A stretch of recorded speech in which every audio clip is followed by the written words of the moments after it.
There's only 2 days left of 2024. Here are my top 5 favorite books of this year. At number 5 is Vicious by V.E. Schwab.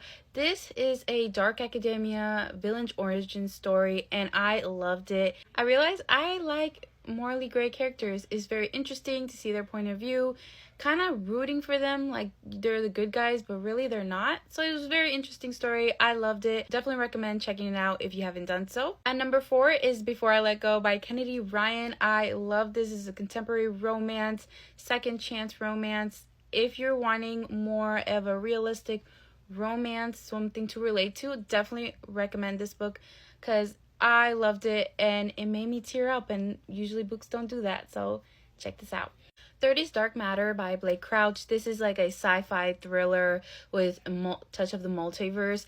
This is such a good book. I read this book in the beginning of the year and I loved it. I recommend it to anybody that is kind of looking to get out of a reading slump because this fast-paced thriller, definitely so good. Second is Sword of Kaigen by Emma Wong. This is a epic fantasy with war. It has a good magic system. It's so good. It made me cry and I recommend it to anybody. It's a great standalone if you're not looking to get into a series.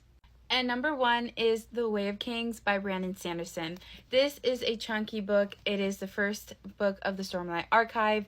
I feel like this is the best book to start a series because even though it's like a long prologue, this is definitely like a good introduction to epic fantasy. And now I feel like I can't go back to like other lower like YA fantasy because this has definitely changed the game for me. I love it. It's my favorite, and it was hard to choose only one of his books. I'm so excited for all the books that I'm going to read in 2025.